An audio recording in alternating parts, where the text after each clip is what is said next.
Assalamualaikum warahmatullahi wabarakatuh. Waalaikumsalam. Alhamdulillah, innal hamdalillah nahmaduhu wa nasta'inuhu wa nastahdihi wa nastaghfiruh wa na'udzu billahi min shururi anfusina wa min sayyiati a'malina. May yahdihillahu fala mudilla lahu wa may yudlil fala hadiyalah. Asyhadu an la ilaha illallah wahdahu la syarika lah. Wa asyhadu anna Muhammadan abduhu wa rasuluh. Allahumma salli wa sallim ala sayyidina Muhammadin wa ala alihi wa ashabihi. Ma'asyiral hadirin, marilah kita panjatkan puji syukur kehadirat Allah Subhanahu wa taala yang telah memberikan nikmat yang begitu besar kepada kita sehingga kita bisa merasakan bagaimana kita menjalani kehidupan di dunia ini. Ma'asyiral hadirin rahimakumullah, melanjutkan apa yang saya sampaikan pada hari Rabu yang lalu tentang kutipan doa-doa yang ada dalam Al-Quran maupun dalam hadis, yang mana doa ini dipanjatkan oleh para nabi. Kita lanjutkan pada berikutnya adalah doa Nabi Yusuf. Nabi Yusuf alaihissalam ini putranya Nabi Yakub. Nabi Yakub itu punya gelar Israel, makanya keturunannya Nabi Yakub ini disebut Bani Israel. Ya, menurut riwayat Nabi Yusuf ini bersaudara berjumlah 12 orang. Kemudian istrinya Nabi Yakub ini ada 2. Ibunya Nabi Yusuf dengan adiknya Nabi Yusuf namanya Bunyamin, ini ibu muda. 10 saudaranya yang lain itu ibu tua. Namun waktu Nabi Yusuf masih kecil, ibunya Nabi Yusuf ini meninggal dunia, sehingga Nabi Yakub itu lebih mencintai Nabi Yusuf dengan Bunyamin. Saudaranya yang 10 orang ini tidak suka karena ayahnya itu lebih mencintai kedua saudaranya yang kecil ini dibanding saudaranya yang lain. Ma'asyiral hadirin rahimakumullah, cerita Nabi Yusuf ini ditegaskan oleh Allah sebagai cerita yang paling indah. Allah berfirman dalam surat Yusuf, a'udzubillahi minasyaitonirrajim, bismillahirrahmanirrahim. Nahnu naqussu 'alaika ahsanal qasasi bima auhayna ilaik. Sesungguhnya telah kami kisahkan kepadamu cerita yang paling indah. Ceritanya Nabi Yusuf ini adalah cerita yang paling indah, yang romantis. Jadi kalau di dalam kehidupan sehari-hari kita sering membaca novel atau mendengar sinetron, ceritanya Nabi Yusuf ini seperti itu. Bahkan pernah saya tahu ada sebuah sinetron yang diilhami ceritanya Nabi Yusuf sehingga memunculkan sebuah cerita yang berbeda dalam versi layar lebar. Ma'asyiral hadirin rahimakumullah, Nabi Yusuf pernah bercerita kepada ayahandanya, karena saat itu ayahandanya lebih senang bermain dengan 2 putranya Nabi Yusuf dengan Bunyamin. Ini putra yang ke-11 dan putra yang ke-12. Nabi Yusuf itu punya adik ragil namanya Bunyamin.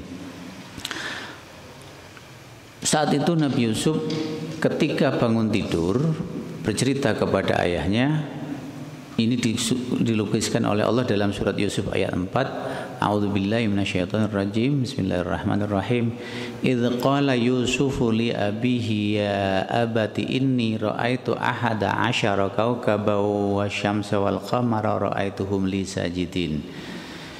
Idz qala, kalau ada kata idz di depannya itu kadang-kadang memberi pengertian kita disuruh mengingat ketika qala berkata Yusuf, Nabi Yusuf. Jadi kita disuruh mengingat ceritanya Nabi Yusuf ketika Nabi Yusuf itu berkata kepada ayahnya li abihi, ya abati, wahai ayahku, inni ra'aitu ahada asyara kaukaban. Sesungguhnya aku dalam mimpi itu melihat ada 11 bintang. Kaukaban itu artinya bintang. Ahada asyara itu 11. Wasyamsa dan matahari, wal qamara dan rembulan, ra'aituhum li sajidin. Sekilas ayat ini memang tidak mengandung doa. Tidak mengandung doa. Namun kalau kita mau membaca ayat ini berulang-ulang, ya, salah satu manfaatnya kalau ada orang yang benci kepada kita, orang itu akan suka. Mereka yang memusuhi kita, kalau seandainya kita membaca ayat ini berulang-ulang semampu kita berapa kali satu hari, insya Allah orang yang dulunya membenci itu akan lunak hatinya. Ya, bagaimana dikisahkan di situ 11 bintang, matahari dan rembulan sujud kepada Nabi Yusuf. Ya, dengan sering membaca ayat ini, insya Allah, ya, orang yang semula membenci itu akan sujud, akan tunduk kepada kita. Karena di dalam ayat Al-Quran itu pasti ada malaikatnya. Dalam Al-Quran itu ada malaikatnya. Setiap ayat itu juga ada malaikatnya. Surat itu juga ada malaikatnya. Jadi luar biasa jumlah malaikat ini, banyaknya tidak terkira. Artinya kita nggak bisa menghitung. Yang wajib diketahui itu adalah 10 malaikat ini yang membidangi bidangnya masing-masing. Namun di belakang para malaikat ini banyak sekali malaikat-malaikat yang diciptakan oleh Allah. Jadi malaikat ini tidak hanya 10 di dunia ini, banyak sekali, jumlahnya bisa miliaran. Bahkan kita itu bisa menghadirkan malaikat baru. Sebagaimana dalam riwayat, kalau kita berwudu, maka tetesan air wudu kita kalau terkena cahaya itu akan menjadi malaikat. Malaikat yang memintakan ampun kita. Jadi sepanjang kita punya wudu, maka tetesan air wudu tadi yang menjadikan malaikat, malaikatnya itu akan memintakan ampun untuk kita. Oleh karena itu ulama-ulama besar, ulama-ulama sepuh, ulama-ulama terdahulu biasanya mereka itu melanggengkan wudunya, sehingga malaikat mendoakan mereka itu sepanjang saat. Setiap saat mereka wudu, kemudian mereka membiarkan wudunya itu jangan sampai batal. Begitu batal wudu lagi, ini memberikan peluang kepada malaikat untuk senantiasa mendoakan kita. Ya. Kemudian berikutnya pada surat Yusuf ayat 33, Nabi Yusuf pernah berdoa. Ya, sebenarnya saya kepingin menceritakan secara sempurna kisahnya Nabi Yusuf ini dalam Al-Quran. Namun karena saat ini kita mengutip doa-doanya, sekilas saja Nabi Yusuf pernah menjadi pembicaraan orang satu kota, terutama perempuannya. Karena menjadi pembicaraan sering dirasani, Nabi Yusuf merasa kok tidak enak. Ketemu orang perempuan, Nabi Yusuf itu dilihat pandangannya kok berbeda, pandangannya kok tidak mengenakan. Makanya Nabi Yusuf kemudian berdoa kepada Allah, qala rabbi sijnu ahabbu ilayya mimma yad'unani ilaih wa illa tasrif anni kaidahunna asbu ilaihinna wa aku minnal jahilin. Nabi Yusuf kemudian berdoa, qala rabbi sijnu. Nabi Yusuf berdoa, wahai Tuhan, as-sijnu penjara, ahabbu ilayya itu lebih aku cintai, mimma yad'unani daripada mereka yang mereka dakwakan kepadaku. Seandainya engkau jika engkau tidak hindarkan daripadaku tipu daya mereka, kaidahun itu tipu daya mereka perempuan. Jadi dalam bahasa Arab, apabila ada perempuan orang ketiga, lebih dari 2, 3 atau lebih itu memakai kata ganti hunna, kaidahun. Asbu ilaihinna, tentu aku akan cenderung untuk memenuhi keinginan mereka. Jadi Nabi Yusuf ini khawatir rayuan-rayuan wanita itu kepada Nabi Yusuf ini akan meluluhkan Nabi Yusuf. Akhirnya Nabi Yusuf berdoa, lebih baik saya masuk penjara ya Allah daripada aku dirayu terus oleh wanita. Jadi dalam cerita surat Yusuf ini, Nabi Yusuf itu diciptakan oleh Allah sebagai hamba Allah yang luar biasa tampannya. Nabi Yusuf yang begitu tampan, yang membuat heboh satu kota, itu ketampanannya masih seperempatnya Rasulullah SAW. Bisa kita bayangkan betapa tampannya Rasulullah SAW, betapa sempurnanya. Jadi Rasulullah itu adalah manusia paling sempurna. Ya, Nabi Yusuf karena sering digoda wanita, sering dirasani, kemudian sering diajak. Namanya saja orang cakep, ya. Kan banyak yang menginginkan Nabi Yusuf untuk menjadi suaminya. Nabi Yusuf tidak mau, khawatir yang mengajak menjadi suaminya itu orangnya nggak benar, ya. Sehingga Nabi Yusuf berdoa kepingin masuk penjara. Ya, kalau sekarang kan banyak orang yang takut masuk penjara. Ini enggak, Nabi Yusuf kepingin masuk penjara. Ya. Itu yang dilukiskan oleh Allah doanya Nabi Yusuf yang ada dalam Al-Quran. Kemudian ada doanya Nabi Yusuf yang ada dalam riwayat hadis. Rasulullah pernah meriwayatkan sebuah hadis bahwa itu adalah doanya Nabi Yusuf. Setiap kali Nabi Yusuf melihat cermin, beliau berdoa, Allahumma kama hassanta khalqi fahassin khuluqi. Dalam riwayat lain, Allahumma kama ahsanta wajhi fa ahsin khuluqi. Ya Allah, sebagaimana Engkau baguskan penciptaanku, wajahku, fahassin khuluqi, maka indahkan juga akhlakku. Jadi setiap kita melihat wajah kita di cermin, kita berdoa kepada Allah, ya Allah, sebagaimana Engkau indahkan wajahku, sebagaimana Engkau indahkan penciptaanku, maka indahkan juga akhlakku. Ya. Jadi kalau kita mau jujur, sebenarnya dalam kehidupan kita sehari-hari itu penuh dengan doa. Mau wudhu, mencuci tangan, itu kan membaca doa, Allahumma ikhfad yati mimma asiha kulliha. Kemudian pada saat berkumur, Allahumma inna ala dzikrika wa syukrika wa husni ibadatik. Ya, pada saat membasuh wajah, membasuh tangan dan seterusnya, itu ada doanya semua. Kemudian melihat sesuatu yang indah, itu ada doanya.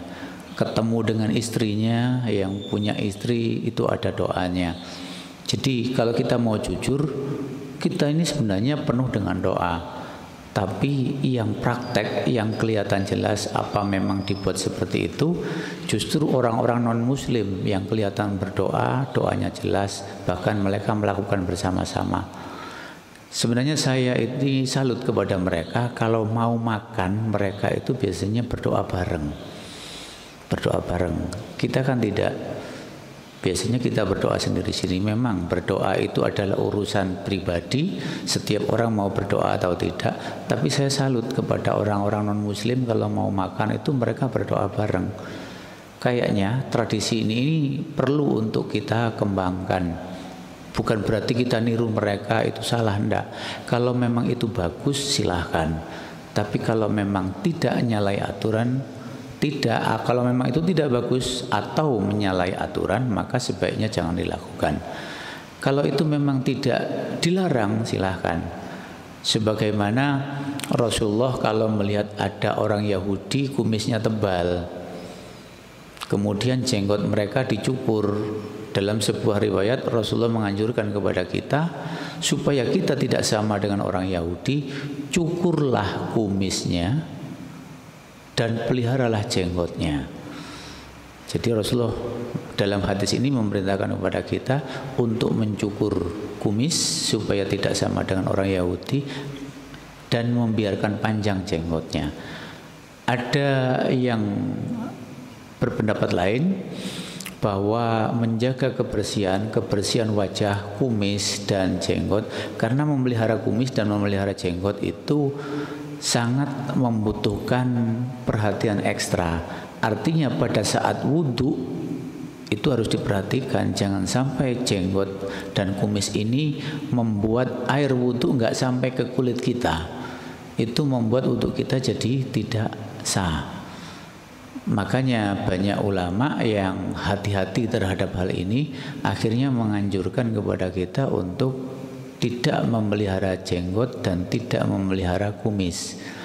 Sebagaimana kita tahu, Hadratus Syekh Kiai Abdul Hamid Pasuruan itu tidak punya jenggot, tidak punya kumis. Sebab salah satunya itu mempermudahkan kita kalau wudhu. Kalau kita wudhu punya kumis itu harus hati-hati. Di bawah kumisnya itu harus terkena air. Ya, karena itu bagian dari wajah. Jangan sampai masih kering, itu membuat wudhunya tidak sah. Kemudian hadirin sekalian, ada doanya Nabi Ayub. Nabi Ayub, kita tahu bahwa Nabi Ayub ini diciptakan oleh Allah semula adalah seorang yang kaya. Anaknya banyak, Nabi Ayub ini. Kemudian Allah memberikan ujian kepada Nabi Ayub. Anaknya Nabi Ayub ini satu persatu meninggal dunia. Kemudian hartanya yang banyak itu musnah. Ada yang kebakaran, ada yang hilang, ada yang ditipu orang. Akhirnya Nabi Ayub jatuh miskin. Setelah habis hartanya, Allah menimpakan kepada Nabi Ayub ini penyakit kulit. Sampai orang yang mendekati Nabi Ayub ini jadi jijik. Ya. Sampai suatu ketika Nabi Ayub ini pernah menginginkan sesuatu, istrinya yang setia menemani Nabi Ayub saat itu tidak ada. Jadi istrinya Nabi Ayub yang tidak ada saat itu membuat Nabi Ayub marah. Sampai Nabi Ayub bersumpah akan mencambuk istrinya 100 kali cambuk. Nabi Ayub karena sudah kadung bersumpah akan mencambuk istrinya kalau sudah sembuh. Suatu ketika Nabi Ayub itu sembuh. Begitu Nabi Ayub sembuh, Nabi Ayub ini sumpahnya harus dijalankan. Walaupun itu menyakitkan hati istrinya. Sebenarnya istrinya saat itu bukan mau tidak taat kepada suaminya, tapi karena saat itu ada keperluan sehingga tidak bisa memenuhi keinginannya Nabi Ayub. Tapi karena sudah terlontar keinginannya Nabi Ayub untuk mencambuk istrinya 100 kali cambuk, Nabi Ayub sendiri nggak tega sebenarnya melihat istrinya yang begitu setia mau dicambuk. Akhirnya Allah memerintahkan kepada Nabi Ayub untuk mengumpulkan 100 lidi, diikat jadi satu, kemudian dipukulkan kepada istrinya 1 kali pukulan. Itu sudah menebus sumpahnya Nabi Ayub memukul istrinya 100 kali cambuk. Pada saat sakit Nabi Ayub pernah berdoa, Allah ini masaniyadurru wa anta arhamur rahimin. Ya Allah, sesungguhnya aku telah ditimpa penyakit dan Engkau adalah Tuhan yang Maha Penyayang di antara semua yang penyayang. Jadi Nabi Ayub sebenarnya sangat meminta kasih sayang Allah saat itu. Pada saat Nabi Ayub ditimpa musibah, dilanda penyakit yang begitu parah sampai tetangganya itu banyak yang nggak mau. Selain kulitnya itu rusak, Nabi Ayub ini mengeluarkan aroma yang tidak sedap sehingga banyak orang yang menjauhi. Tapi istrinya Nabi Ayub begitu setia. Ya. Masyarul hadirin rahimakumullah. Berikutnya ada doa Nabi Nuh. Ya. Doa Nabi Nuh, kita tahu bahwa Nabi Nuh ini adalah nabi yang usianya cukup panjang, 950 tahun. Tapi selama Nabi Nuh berdakwah, yang mengikuti Nabi Nuh hanya 40 orang. Ya. Nabi Nuh pernah berdoa dalam surat Nuh, mungkin di situ tidak ada. Dalam surat Nuh ayat 28, A'udzubillahi minasyaitonirrajim. Bismillahirrahmanirrahim. Rabbighfirli wa liwalidayya wa liman dakhala baitiya mu'minan walil mu'minina wal mu'minat wa la tazidiz zalimina illa tabara. Rabbighfirli, ya Allah ampuni aku, wali walidayya dan kedua orang tuaku, waliman dakhala baitiya mu'minan dan barang siapa yang masuk ke dalam rumahku dalam keadaan iman, walil mu'minina wal mu'minat dan kepada orang-orang yang beriman kepadamu baik itu laki-laki maupun perempuan, wala tajidiz zalimina dan jangan engkau tambahkan bagi orang-orang yang zalim illa tabaro selain kebinasaan. Ini Nabi Nuh karena sudah lama berdakwah, ternyata yang ikut hanya sebagian orang saja. Dari sekian banyak itu hanya 40 orang, 20 pasang, 20 laki-laki, 20 perempuan. Ya. Kemudian karena sudah lama berdakwah kok tidak ada yang nurut Nabi kepada Nabi Nuh. Nabi Nuh kemudian berdoa karena sudah mentok. Usahanya Nabi Nuh itu sudah maksimal. Nabi Nuh kemudian berdoa kepada Allah dalam surat Al-Qamar. Surat Al-Qamar ayat 10. Fada'a rabbahu anni maghlubun fantasir. Kemudian Nabi Nuh mengadu kepada Tuhannya bahwa aku ini adalah orang yang dikalahkan. Sudah kalah, ngajak sekian banyak hamba Allah, itu tidak ada yang mau, hanya 40 orang saja. Fantasir, maka menangkan aku. Ini doa kalau kita merasa kalah, agar kita diberi kemenangan. Doanya Nabi Nuh ini bisa kita panjatkan kalau kita merasa dalam posisi kalah. Kalah dalam pengertian bukan sebuah permainan, tapi karena kondisi menurut syariat kita ini benar tapi kalah. Makanya kita panjatkan doa ini. Insya Allah malaikat yang ada dalam ayat-ayat ini akan membantu kita. Jadi setiap ayat Al-Quran itu ada malaikatnya. Kemudian ada doa lagi kalau kita mau mengendarai kendaraan. Nabi Nuh pernah menyuruh kaumnya yang 40 orang itu untuk naik ke dalam perahunya. Kita tahu bahwa kalau ada perintah dari Allah, perintah apa saja kalau itu berasal dari Allah jangan menggunakan logika, jangan dipertimbangkan. Masih pertimbangan ini, pertimbangan itu, jangan. Kalau ada perintah dari Allah, mari kita laksanakan segera. Nabi Nuh diperintahkan oleh Allah di atas gunung membuat sebuah perahu, laksanakan segera. Walaupun secara akal kok nggak masuk akal membuat perahu di atas gunung. Ini akan menjadi bahan cemoohan masyarakat saat itu kepada Nabi Nuh. Tapi Nabi Nuh cuek karena itu perintah Allah. Ya. Kemudian begitu perahunya sudah jadi, Nabi Nuh menyuruh kepada kaumnya 40 orang itu. Ya, saat itu tidak ada hujan, tidak ada apa. Nabi Nuh memerintahkan kepada mereka, A'udzubillahi minasyaitonirrajim. Bismillahirrahmanirrahim. Wa qala rkabu fiha bismillahi majreha wa mursaha inna rabbi laghafurur rahim. Kemudian Nabi Nuh berkata kepada mereka, irkabu fiha, naikilah perahu itu, bismillahi majreha, dengan nama Allah yang telah menjalankan perahu itu, ya, berlayar atau menjauh dari pelabuhan, wa mursaha, dan akhirnya berlabuh lagi, inna rabbi laghafurur rahim, sesungguhnya Tuhanku maha pengampun lagi maha penyayang. Ini ada dalam surat Hud. Ma'asyiral hadirin rahimakumullah. Di dalam Al-Quran itu ada beberapa surat menggunakan nama Nabi. Kalau menggunakan nama orang, menggunakan nama Nabi, ini tidak boleh menggunakan al.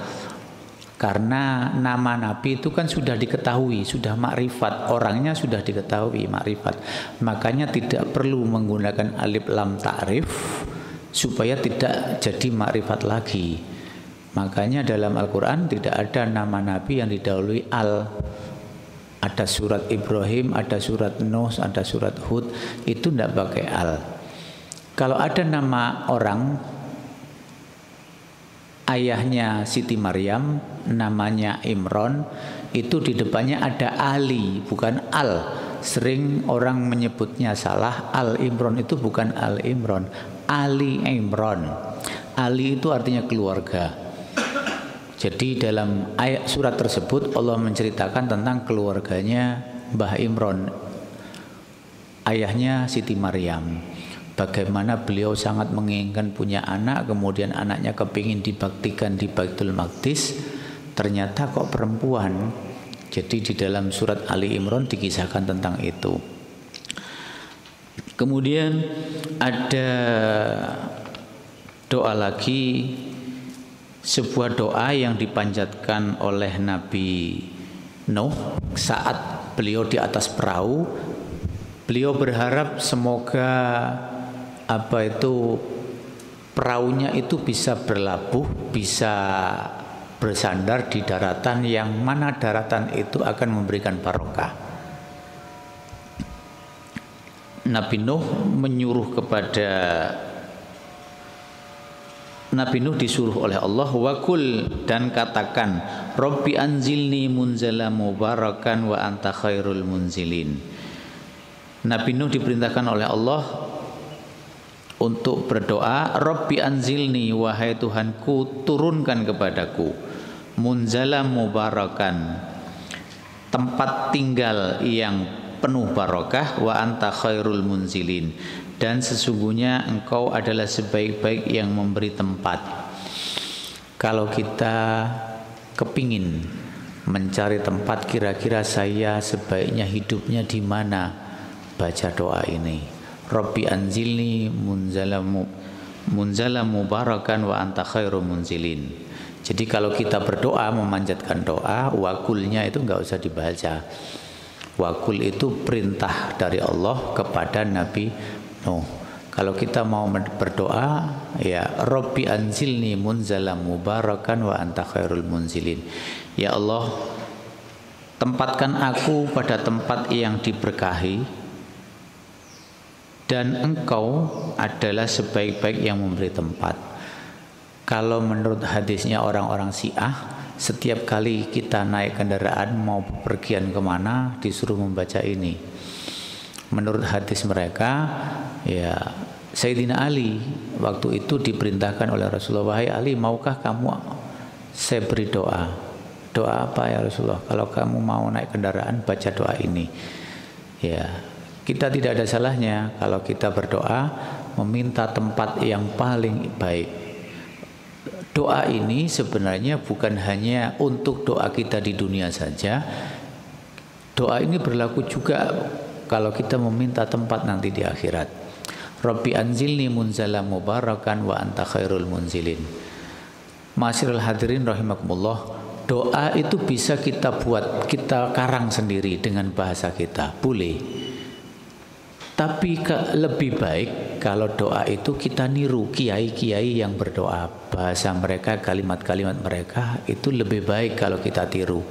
Karena doa yang kita buat sendiri itu tidak mustahil ada kesalahan di dalam doanya.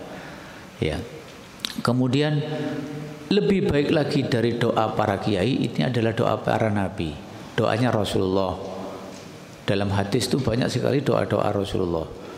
Kalau kita mau mengumpulkan doa-doanya Rasulullah itu banyak sekali di dalam kitab-kitab hadis.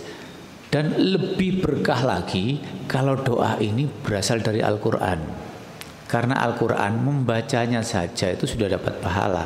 Satu huruf dalam Al-Quran itu sudah berpahala. Kalau membaca hadis tidak. Tapi membaca Al-Quran itu setiap ayatnya itu memberikan pahala buat kita. Apalagi kita berdoa menggunakan ayat Al-Quran. Maka doa-doa yang kita panjatkan yang berasal dari ayat Al-Quran ini insya Allah lebih mandi daripada doa karangan kita, ya, daripada doa para kiai yang ngarang. Itu lebih mandi doa yang ada dalam Al-Quran. Ma'asyiral hadirin rahimakumullah, sebenarnya di dalam Al-Quran banyak sekali dicerminkan oleh Allah doa-doa yang bisa kita tiru, bisa kita teladani doa-doa mereka.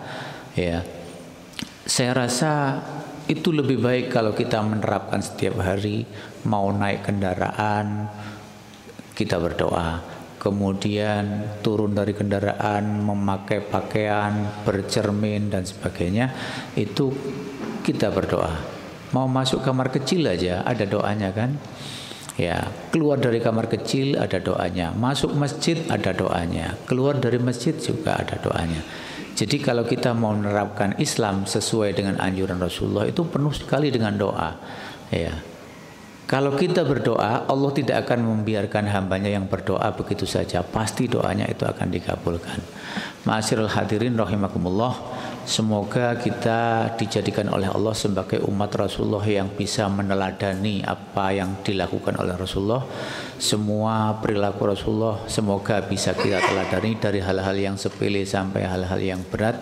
Semoga Allah melapangkan rezeki kita, memanjangkan umur kita, menghindarkan kita dari fitnah, melimpahi kita dengan rahmat.